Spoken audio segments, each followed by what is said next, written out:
रहिया आहियो सिंधड़ी न्यूज़ जी ख़सूसी transmission corona virus ऐं लॉकडाउन जे हवाले सां। अॼु असां वटि जेके महिमान आहिनि, गेस्ट आहिनि, उन में खानपुर जो समाजी अॻुवान ऐं डॉक्टर पेशे सां वाबस्ता डॉक्टर मुजाहिद अली सेठार असां सां गॾु मौजूदु आहे। उन खां पोइ ॿियो महिमान असांजो जेको आहे सीनियर साहब जी खानपुर जो, ऐं कोरोना जे हवाले सां जेकी ॾींहों ॾींहुं केसिस थियनि था या रिपोर्टिंग कंदा रहनि था, उन जे हवाले सां ज़ुबैर अहमद अमरो सां गॾु मौजूदु आहे। सभ खां पहिरियों असीं डॉक्टर मुजाहिद सेठार खां पुछा कंदासीं त सर कोरोना वायरस जे हवाले सां जेका डेली सूरत हाल पैदा थी वञे थी, उन हवाले सां या जेको लॉकडाउन थियो आहे उहो केतिरी एहतियात जो केतिरा क़दम खजनि था या एहतियात उन जे बारे में केतिरो जेको आहे अहम आहे, या जो कोरोना वायरस जेको फैलियो आहे, ॾिसो लोकल ट्रांसमिशन में असां वटि बि हिकिड़ो बल्कि बजट हिकिड़ो ज़ाहिर थियो आहे, पॉज़िटिव आयो आहे। उन खां पोइ पॉज़िटिव त अची वियो, जेके उन खां ॿिया गॾु माण्हू तकलीफ़ी रहनि पिया, उन्हनि जे हवाले सां उन्हनि जो बि ॿीहर टेस्ट थियणु घुरिजे या छा थियणु घुरिजे, उन्हनि करंट सेंटर सखर मुंतक़िल कयो आहे उनखे, उन हवाले सां छा था चओ पिया? बिस्मिल्लाहिर्रहमानिर्रहीम। Precaution and prevention is better than cure. Ignorance of knowledge is also excuse. Ignorance of knowledge is no excuse and it's a criminal negligence. जीअं तव्हांखे तमामु वक़्त जे हिसाब सां तमामु बहितरीनु सुवाल कयो आहे, ऐं हिन वक़्तु सिर्फ़ु पाकिस्तान न पूरी दुनिया हिन जेकी पेंडेमिक डिज़ीज़ आहे, जेके कोरोना कोविड नॉवल, जेके असां कोरोना नॉवल डिज़ीज़ चऊं था, नॉवल मीन्स नई, इन खां अॻु में इन डिज़ीज़ मुख़्तलिफ़ टाइमनि में वक़्त में पीरियड्स खे दुनिया खे यानी अफेक्ट कयो मुख़्तलिफ़ नालनि सां। हिकु SARS sudden acute respiratory syndrome, उहो बि यानी लंग्स खे जल्दी इफेक्ट कंदो आहे, साह जी बीमारी जेके नालो ॾिनो वियो। हुन खां बाद में मर्स को बि इहो कोरोना त अॻु में आहे, वायरस आहे कोरोना, पर उनजी मुख़्तलिफ़ शेप्स आहिनि ऐं मुख़्तलिफ़ टाइमनि में जेके आउटब्रेक्स थिया आहिनि। मर्स को मिडिल ईस्ट रेस्पिरेटरी सिंड्रोम जेको माना अरब कंट्रीज़ में, गल्फ कंट्रीज़, मिडिल ईस्ट में थियो, ऐं हिन वक़्तु जेको आहे कोविड-19 इहो बि उहो कोरोना जो क़िस्म आहे जेके असां नॉवल 2019 चऊं था। मां जॾहिं सऊदी में बि कंदुमि त 2012 में आउटब्रेक थियो, पर Saudi as a religious country पंहिंजे रिलीजियस में जेतिरी एक्सट्रीमिज़म आहे, जेतिरा रिजिड आहिनि, पर मेडिकल जे हिसाब सां एतिरा अवेयर कॉन्शियस एतिरा आहिनि जो उन्हनि खे जॾहिं ख़बर पई त कोरोना थियो आहे त उन्हनि पब्लिक जेकी जॻहियुनि में वञणु छॾे ॾिनो, सोशल डिस्टेंस खे वधायो, छो त नबी साईं जी बि हदीस शरीफ़ आहे, सभ खां बहितरीनु जेको क्वारंटीन आहे उहो नबी साईं हदीस शरीफ़ आहे त जॾहिं नबी साईं जोर में टाउन प्लेग जेके असां चवंदा आहियूं, जेके रेड्स कुअनि खां फैले, त नबी साईं फरमायो त जेको जिते आहे उहो थिए, जेको कंहिं शहर में वबा फैली आहे, टाउन फैलियो आहे, त उहो तव्हां आउट ऑफ सिटी न वञे, ऐं जेकॾहिं ॿाहिरियों माण्हू आहे, आउट ऑफ कंट्री आहे, आउट ऑफ सिटी आहे, एनी हाउ कहिड़ी बि हुनजी लोकेशन आहे त उहो उन सिटी में दाख़िल न थिए। त अंग्रेज़ जेके बि साइंटिस्ट उहे मञनि था त इन खां वधीक प्रिकॉशन्स, सोशल डिस्टेंसिंग, ॿियो को क्वारंटीन थी नथो सघे। ऐं हिन वक़्तु जेकी पाकिस्तान जी सूरत उमूमन पूरी वर्ल्ड जी आहे, त इहो असांजे लाइ वॾो चैलेंज आहे। असां जेको हेल्थ सिस्टम बीहजी विया आहिनि, यानी हिकु असां चऊं सीज़ थी विया आहिनि, इन डिज़ीज़ खे असां कंट्रोल नथा करे सघूं। वाहिद जेको हल आहे उहो सोशल डिस्टेंसिंग आहे, एहतियाती आहे, प्रिवेंशन्स आहे, ऐं जीअं असां चऊं था त बाबा तव्हां मास्क पायो, हुन खां बाद में सोशल डिस्टेंसिंग हुजे। एक्चुअली असांजो त सोशल डिस्टेंस न आहे, पर असांखे ख़बर आहे त तव्हां साइन सिम्टम्स न आहिनि, ऐं काफ़ी टाइम खां हिक ॿिए सां दोस्त त उन्हनि सां भले जेकर ब्रेक थिए थो, पर केयर करे सोशल डिस्टेंस खे बरक़रार रखिजे। ऐं उन खां बाद में हथ धोईंदे हैंड वॉश आहे, स्टे होम स्टे सेफ, सभ खां बहितरीनु इहे जेके प्रिकॉशन था, घर में रहो ऐं इहे तव्हां माना हिन में हिफ़ाज़त में आहियो। बाक़ी जेको मुल्की हिसाब सां प्रिकॉशन वठी रहिया आहिनि, अनफॉर्चुनेटली असांजे मुल्क में हेल्थ जो जेको सिस्टम सुठो कोन्हे, ऐं पूरे कंट्रीज़ में शायदि 4000 वेंटिलेटर आहिनि, ऐं जेकॾहिं पेशेंट जी पंहिंजी इम्यूनिटी आहे कोर्ट मुताफ़िक़ आहे त उनखे रेज़िस्ट करे सघे थो। मेडिसिन्स बि आहिनि एज़ अ सिम्प्टोमेटिक ट्रीटमेंट, जेकॾहिं उनखे का तकलीफ़ थिए थी, साह जी तकलीफ़ थींदी आहे, फीवर थिए थो, असां उहो मेडिसिन ॾियूं था। ऐं आख़िरी जेकॾहिं पेशेंट सफ़ा डिटोरियल थो थी वञे, पेशेंट जी तबीयत ख़राबु थी थिए, पोइ असां हिनखे वेंटिलेटर मैकेनिकल वेंटिलेशन ॾींदासीं, जेकॾहिं ARDS थिए थी, एक्यूट रेस्पिरेटरी डिस्ट्रेस सिंड्रोम में वञे थो, साह जो मसइलो थो थिए, पर असां अमेरिका में 1,60,000 वेंटिलेटर आहिनि ऐं उहे बि हाणे यानी परेशान आहिनि त वेंटिलेटर जी नीड आहे। ऐं असां वटि कराची में शायदि ॿुधाइनि त 250-300 आहिनि, पर कोई फंक्शनल आहिनि न आहिनि। ऐं इट्स अ बिग क्वेश्चन। वॾो सुवाल इहो आहे त एक्सपर्टीज़ जो। असांजे बि सख रीजन में चंद माण्हू हूंदा जेके वेंटिलेटर खे ऑपरेट कनि, ऐं कुझु वेंटिलेटर हूंदा उहो ख़बर कोन्हे कहिड़ी कंडीशन में हूंदी, बाक़ी त एक्सपर्टीज़ बि घटि आहिनि जेके माना हुनखे ऑपरेट कनि। ICU जा आहिनि असां, पर एतिरो माना गवर्नमेंट जेको आहे अञा हुनखे करणु घुरिजे गवर्नमेंट खे। हाणे जी दुनिया सोचे रही आहे जेके यानी वार असां चओ फ्रेंड्स हुआ अमेरिका या ॿिया कंट्रीज़ आहिनि जिन माना हथियारनि ते ज़ोर ॾिनो आहे, चए था त असां हेल्थ खे असां ॾियूं त छो त इंसानी जान खे बचाइणु बहितर आहे। अच्छा डॉक्टर साहब, ये जो लोकल ट्रांसमिट तव्हां सवाल कंदासीं त जेको खानापुर में मक्की मस्जिद में तबलीगी जमात जा कोरोना माण्हू हुया, उन हिक में पॉज़िटिव आई आहे कोरोना वायरस, उनखे करप्ट सेंटर मुंतकिल कयो वियो आहे। अच्छा, जेके उन सां गॾु ॿिया जेके हुया तबलीगी 49 माण्हू में 48 बचा, या जेके उन्हनि सां गॾु जेके ॿिया पाड़े जा माण्हू अची नमाज़ पढ़नि पिया या जेके गॾु उन्हनि सां रहनि पिया, त उन्हनि जी हाणे टेस्ट ॿीहर थियणु घुरिजे। एक्चुअली हिकु त जेकॾहिं उन्हनि जो ॾिस साइंस सेंटर्स निशानियूं आहिनि, जीअं आमतौर में शार्पना ब्रीथिंग थींदी आहे, साह हलंदो आहे, माना तेज़ हलंदो, साह मुंझंदो, ऐं उन खां बाद में पंहिंजी ड्राई कफ थींदी, ख़ुशि खंघि आहे, फीवर आहे, बुखार आहे, पेशेंट फटीक थींदो, जेके उहे निशानी बि असां ॾिसंदा आहियूं। ऐं जेके सिर्फ़ु यानी असिम्प्टोमेटिक उन में निशानियूं आहिनि, उहो बि पॉज़िटिव अची सघे थो। ऐं जेकॾहिं तबलीगियुनि जो जीअं तव्हां ॿुधायो था हिकु खे थी आहे, त थी सघे जेकॾहिं 14 ॾींहंनि जे अंदरि कंहिंजी न थी आहे, पर उहो बि ॾिठो वञे त किट्स स्टैंडर्डाइज़ आहिनि न आहिनि, जेकॾहिं टेस्ट थी आहे बि उहो यानी उहो बि ॾिठो वञे। ऐं ॿियो इहो आहे त जेकॾहिं हुनजी हिक जी बि पॉज़िटिव आई आहे टेस्ट, ऐं जेकॾहिं 2-3 ॾींहं अॻु में थो हलां टेस्ट बाद में आई आहे, त बाद में बि कंटेजियस थी सघे थो। हे जेको आहे न वायरस जेको एॾो आहे, ॿियो अहिड़ी का बीमारी जीअं एड्स हुजे या TB हुजे या ॿिया जेके कंटेजियस डिज़ीज़िस आहिनि, उहे एॾियूं जल्दी न फैलिजी। असां चवंदा आहियूं न, असां जेको दोस्त अमेरिका में कमु करे उहो चइबो असां एॾो ॾियूं था, जेकॾहिं इंट्यूबेशन कयूं था पेशेंट खे त ईअं सम्झो टन मां लिकिरंदा। असांखे एतिरो फियर आहे त may be tons of virus will spread, पर टन लिकिरी सघंदे, एतिरी जल्दी बीमारी फैलंदी आहे। त जेकॾहिं 2-3 ॾींहं थिया आहिनि त जेकॾहिं उन्हनि में मुंहिंजे ख़्याल में कराइणु घुरिजे त को हर्ज़ कोन्हे। उन्हनि जी माना ॿीहर जेकॾहिं टेस्ट कई थी वञे या उन्हनि खे क्वारंटाइन में मज़ीद रखियो वञे त उन्हनि जी बहितरी आहे, उन्हनि जे बच्चनि जी फैमिली जी बहितरी आहे। जेके ॾिसो न फैलियो त पूरे पाकिस्तान जे, असांखे इंसानियत ॾिसणो आहे, एज़ अ मुस्लिम असांखे उहो माना ड्यूटी आहे त माना ॿियनि खे असांखे छो तकलीफ़ थिए। इहे डॉक्टर ॿुधाए सठा जंहिं असांखे कोरोना जे मेडिसिन जे हवाले सां तमामु सुठी बहितरीनु जेको आहे ॻाल्हियूं ॿुधायूं। उन खां पोइ असीं अचूं था, असांजो महिमान आहे सीनियर सहाफ़ी खानापुर जो ज़ुबैर अहमद अबड़ो।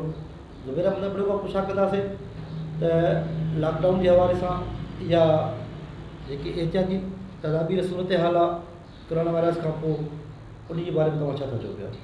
वॾी महिरबानी। ये तो पूरी दुनिया के अंदर हिकिड़ी जेकी वबा आहे कोरोना, इन तक़रीबन माण्हुनि खे ज़हनी मरीज़ बणाए छॾियो आहे। ऐं बिलख़ुसूस सिंध जे अंदरि स्टार्टिंग थी लॉकडाउन जी कोरोना हवाले सां, बाद में पीटल जो बि थियो। हाणे उनखे तक़रीबन महीनो थियण वारो, हाणे जेको आहे सो 2 हफ़्ता जेके हिननि वधाया। उन खां बाद जेके सूरत हाल आहे त असांजो जेको मुल्क आहे उहो गुरबत जी माना शरह में जेको आहे लकीर में हेठि आहे, ऐं माण्हू जेको आहे सो तक़रीबन जेको आहे सो ॾियारी जी बुनियादनि ते कमाइण वारनि जेकी तादाद आहे उहो घणो आहे। हाणे जॾहिं असां खानपुर जी मजमूई सूरत हाल ते ॻाल्हि कंदासीं त खानपुर में मुसलसिल जेको अॼु 3 या 24 ॾींहं आहे त लॉकडाउन आहे, ॾियारी ते मज़दूरी कंदड़ माण्हू घरनि ताईं महदूद आहिनि। ऐं सरकार पारां जेके ऐलान कया विया राशन जे हवाले सां, त उन्हनि में जेको राशन त हिते खानपुर में अचे थो, सवाल इहा आहे त उहो राशन उन्हनि मुस्तहिक माण्हुनि ताईं पुॼे थो या नथो पुॼे, इहो हिकिड़ो वॾो सुवाल आहे। थी सघे उन्हनि में जेके ॾियारी ते मज़दूरी कंदड़ आहिनि उन्हनि खे बि मिले थो, ऐं जेकी पंहिंजी नवाज़ीअ जो जेको सिलसिलो आहे त ओॾे बि इहो राशन वञे थो। असां चवंदासीं जेको पंहिंजी नवाज़ी जो सिलसिलो आहे उहो त वधीक आहे। ॾिसो उन में इहा त जेके उन में जेको अमलो आहे रेवेन्यू डिपार्टमेंट, उन जी ज़िमेदारी आहे त जेके उतों वार्ड वाइज़ जेके काउंसलरनि खां इहे लिस्ट वठनि था। पहिरियों त जेको हलियो उनमें 8 नाला हुया, वरी जेके न पिया अचनि उहे वरी रेवेन्यू डिपार्टमेंट जी ऑफिस में हलिया विया। बाद में ख़बर न पई, कोई चेक एंड बैलेंस न आहे त बाक़ी जेके उहे 20, 22, 23, 24 कटा जेके ने उॾे उहे खणाया विया। बाद में उन वार्ड जे ग़रीब मुस्तहिक दिहाड़ी ते मज़दूरी कंदड़ माण्हुनि खे मिलिया या न मिलिया, इहो बि हिकिड़ो सुवालु आहे। ऐं मां सम्झां थो त जेकी शिफ़ाफ़ियत जे बुनियादनि ते जेकॾहिं राशन तक़सीम करण जी ॻाल्हि आहे त उहा शइ असांखे नज़र नथी अचे। उन खां बाद में जेकॾहिं असां एहसास किफ़ालत जो जेको प्रोग्राम हुयो, उनमें जेके पहिरियों वारा जेके बेनज़ीर सपोर्ट प्रोग्राम जीअं असांजे ज़हननि में आहे, उहे 12,000 मुस्तहिक औरतुनि खे मिलनि पिया। ऐं उन में बि जेके माना ज़राए हुया कटौती जा जेके निक्षाप थिया, कंहिंखां 500 पिया कटनि, कंहिंखां 1000 रुपया पिया कटनि।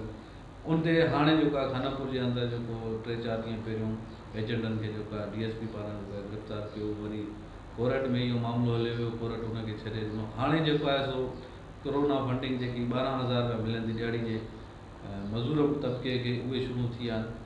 अच्छा, इन में कोरोना वारे जेके एहसास किफ़ालत प्रोग्राम शुरू थियो आहे, 12,000 मज़दूर ग़रीब या बेवारनि खे मिलनि था, उन में उते तव्हां सेंटर ते विया हूंदो, में रिपोर्टिंग कयो था पिया, उते छा था सूरत हाल ॾिसो त इंतिज़ामी लिहाज़ जे हवाले सां?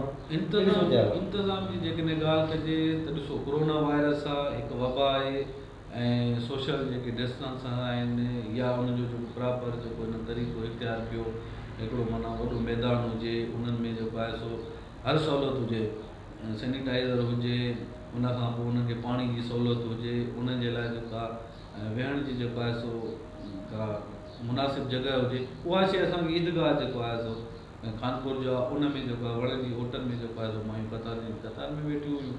कंहिं बि क़िस्म जो रेवेन्यू डिपार्टमेंट में AC जो हुजणु ज़रूरी हुयो, अमले जो हुजणु ज़रूरी हुयो, उन्हनि खे सहूलियतूं मुयसरु करणु हुनजो ज़रूरी हुयो। इहे शयूं असांखे बिल्कुलु हिते नज़र नथियूं अचनि। जेकॾहिं लॉकडाउन जी ॻाल्हि कजे, सुबुह जो जेकॾहिं तव्हां अचो त उहा ई आम रूटीन आहे। सभु तक़रीबन कारोबार खुलियल आहिनि, माण्हुनि जी आमद रफ़्त में इज़ाफ़ो आहे, ऐं माण्हुनि जी मेल झोल में जेको आहे सो उहे शयूं आहिनि। ऐं कॾहिं त असांखे इहो महसूसु थींदो आहे त खानपुर शहर जे अंदरि कोरोना वायरस जो ॼण वजूद ई न आहे, माण्हुनि में शौर न आहे, अवेयरनेस न आहे त असांखे कोरोना जेको आहे हिकु वबा आहे जंहिंजे लाइ पूरी दुनिया परेशान आहे, त उनखे ख़तमु करण जे हवाले सां या पाण खे सेफ करण जे हवाले सां उन्हनि तदाबीरूं इख़्तियार कयूं आहिनि। पर असां वटि इहे एहतियाती तदाबीरूं नज़र नथियूं अचनि त जेके असां मतिलबु मास्क पाइणु, बार हथ धोइणा आहिनि, या सोशल जेके डिस्टेंस आहिनि, जेके डॉक्टर पारां जेको आहे सो हिदायतूं जेके जारी कयूं। ॿियो तबलीगी जी जेकॾहिं मां ॻाल्हि कयां त गुज़िरियल 20 ॾींहंनि खां जेको आहे सो मकी मस्जिद में 49 ॼणा जेको आहे सो आइसोलेट थियल हुया। ऐं 2 ॾींहं 3 ॾींहं पहिरियों जेको आहे सो हिन 49 ॼणनि जी टेस्ट थी वई। हिकु ॼणे जी जेको आहे टेस्ट जेको आहे पॉज़िटिव आई आहे, ऐं 4 जो जेको आहे सो अञा रिज़ल्ट रुकियल आहे, ऐं उन्हनि जो रिज़ल्ट बाक़ी इंतज़ारु आहे। हाणे हिकिड़े ॼणे खे जेको आहे कल DSO साहिबु जेको आहे सो ईअं आम जेको आहे सो हिकिड़े पुलिस वारे खे चयूं जेको इहो कोरोना जो दौरान खान आहे उनखे वठी आहे, मां उते ऑन दी स्पॉट हुजां, उहो बिना ख़ौफ़ जे जेको आहे सो अची करे उनखे इशारो ॾिनो जेको आहे सो एम्बुलेंस में वियो। हाणे DSO साहिब खे चवंदा साईं हिनखे काॾे खणी वेंदो, इन जो छा प्रॉपर तरीक़ेकार आहे? बसि असां इतलात वारनि खे जेको इंफॉर्मेशन ॾेई छॾी आहे, तव्हां उतो मालूम कयो। हाणे असांखे इहा बि ख़बर न आहे त उनखे सखर में रखियो वियो आहे, शिकारपुर में रखियो वियो आहे। हाणे जेके अलाह ख़ैर करे जेके हिते आहिनि उन्हनि में जेको आहे सो हाणे हिकिड़े ॼणे खे थी आहे, उहो बाद में जेको आहे रिज़ल्ट आयो आहे 3 ॾींहंनि खां पोइ या 1 ॾींहं खां पोइ। 2 ॾींहं हिननि सां उहो कोरोना वायरस जी बिल्कुलु हिन जी तस्दीक थी आहे। त हाणे उन्हनि जो जेको आहे सो छा थींदो, या उनजी ॿीहर टेस्ट थी वेंदी, या इन्हनि खे जेको आहे सो ॿियनि काथे मुंतक़िल कयो वेंदो, हिकिड़ो इहो सवाल। लोकल जेकी ट्रांसमिशन आहे उहा आम थींदी आहे। हिकु त इहो त असां ताफ्तान में जेको आहे सो जेके ईरान खां ज़ाइरीन आया उन्हनि खे सखर जे करंटीना सेंटर में जेको आहे महदूद कयो वियो, या तबलीगियुनि खे जेको आहे सो जिथे जिथे जेको आहे सो मर्कज़नि में हुते उन्हनि खे महदूद करे उन्हनि जूं टेस्टूं कयूं। लोकल सतह ते कोरोना जी टेस्ट थी नाहे, ऐं लोकल सतह ते माण्हू जेके पाण पुॼी करे उते टेस्ट कराइनि था, पोइ उन्हनि में पॉज़िटिव थिए थी या नेगेटिव थिए थी, उन्हनि में हुई। बाक़ी लोकल सतह ते जेका आहे सो केसिस हाणे वधंदा था वञनि, इहा ॻणतीअ जोगी हालत आहे। माण्हू जेको आहे सो एहतियात कनि, सोशल डिस्टेंस इख़्तियार कनि, ऐं जेके ॾिनल तदाबीरूं आहिनि कोरोना वायरस खां बचाव जे लाइ, उन ते जेकॾहिं असां अमल न कंदासीं त ख़ुदा न ख़वास्ता पोइ जेके हालात आहिनि असांजे कंट्रोल में, छो त हेल्थ जो पहिरियों ई असांजो जेको आहे सो नाक़स सिस्टम आहे। जीअं डॉक्टर साहिबु चयो त वेंटिलेटर असां वटि 4000 आहिनि उन्हनि खे, ऐं उन्हनि में कुझु जेको आहे सो एतिरा टेक्नीशियन हूंदा जेके माना आऊं ॾिणण जेतिरा जेके हुनखे सही तरीक़े सां ऑपरेट करे सही सघनि। ही असांजे सीनियर साहिब ज़ुबैर अहमद अबड़ो ते तफ़सीली ॻाल्हि ॿोल कई कोरोना वायरस जे हवाले सां, एहसास के फल प्रोग्राम जे हवाले सां। वरी डॉक्टर साहिब खे हिकु दफ़ो ॿीहर ईंदासीं। डॉक्टर साहिबु अवां कोरोना वायरस जे हवाले सां जेको हाणे केस निकितो असां वटि हिकिड़ो लोकल सतह ते खानपुर जे हवाले सां, उन जे बारे में जेको एहतियाती तदाबीर वठणी असांखे शहर वारनि खे को पैगाम ॾियणु चाहियो था? एक्चुअली पहिरीं त तव्हां जीअं चयो त शिफ्ट कयो आहे सफ़र में, जी गवर्नमेंट बि रिस्पॉन्सिबिलिटी यानी वठणु घुरिजे ऐं जीअं वठी रही आहे, त उते हिननि खे जेको पॉज़िटिव आहे उनजो सैंपल वरी ॿीहर मोकिलींदा। उन खां बाद में मुंहिंजो आहे त जेके आहिनि ॿिया बि उहे हूअं ई कोऑपरेट करे रहिया आहिनि, उनखे फरीज़ो पियो आहे जेके। ऐं ॿियो इहो आहे त असांजे शहर वारनि खे बि जेके उन सां इंट्रेक्शन में रहिया आहिनि बहितर प्रिकॉशन जेको आहे न, इहो बि असांजी सुनत में अचे थो त एहतियात करणु। जेके उन सां इंट्रेक्शन में रहिया आहिनि मेल जोल में, लेकिन उनजी बि यानी मास लेवल ते जेकॾहिं यानी PCR वग़ैरह थिए थी या उनजी बि टेस्ट थिए थी त उहो बहितर थींदो। ऐं उन खां बाद में ॿिया जेके आहिनि उनजी बि करणु घुरिजे।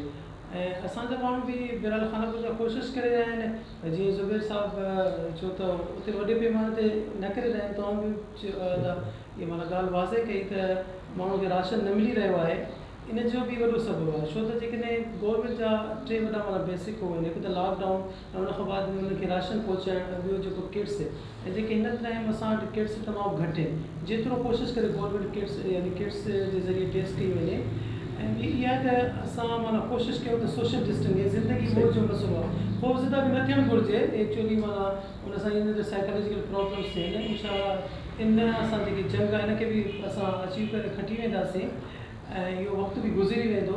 बाक़ी इहो आहे त ईअं न हुजे पोइ असांखे को यानी एक्सक्यूज़ करण लाइ कुझु लफ़्ज़ ई न हुजे, छो त हे वॾी डेंजर आहे। इन जो को माना ट्रीटमेंट काई कोन्हे। ऐं इन जे करे कोशिशि कयूं पूरी दुनिया, तव्हां ॾिसो था हिक ॿिए ते इल्ज़ाम चाइना अमेरिका ते इल्ज़ाम हणी रही आहे बायोलॉजिकल वार जी, ऐं चाइना पाण तस्लीम करे रही आहे त असां जेकॾहिं हिकु ॾींहुं अॻु में लॉकडाउन कयो आहे त असांजी कैजुअलिटीज़ न थियनि हा। सही।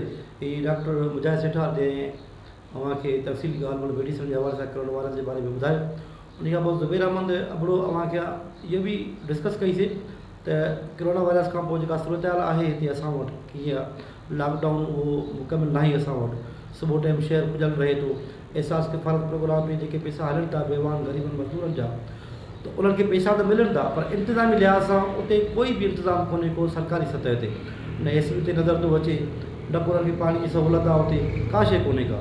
असां वटि इंतिज़ामी हवाले सां कुझु बि कोन्हे को। लॉकडाउन बि शहर खुलियल लॻो पियो आहे, तक़रीबन सुबुह जो निकिरो उहे माण्हू घुमंदा फिरंदा वञनि था। पुलिस ख़बर न आहे छाजे करे जो करे रही आहे ईअं, या असां ईअं चऊं त असां इंतिज़ामी लिहाज़ सां गवर्नमेंट तरफ़ां जेको ऐलान थियल आहे त छॾियो हुन गवर्नमेंट जे ऐलाननि खे इंतिज़ामी हवाले सां पंहिंजो पाण जेको आहे आइसोलेशन में हलिया वञूं, पंहिंजो पाण लॉकडाउन थी वञूं त तमामु बहितरीनु थींदो। हीअ हिकिड़ी वबा आहे। खानपुर शहर में हिकिड़ो केस ज़ाहिर थियो आहे, अलाह न करे त सुभाणे ॿियो बि को पॉज़िटिव अचे थो त तमामु घणी तबाही थी सघे थी शहर में, तमामु इहो वायरस वधी सघे थो मरीज़। अॼु टाइम जी बाबति जे हिसाब सां अव्हांखे इजाज़त वठंदासीं। नए प्रोग्राम में नए दोस्तनि सां गॾु, तेसिताईं सिंध सलामत, सदाईं सलामत, साथ सलामत, अल्लाह भाई।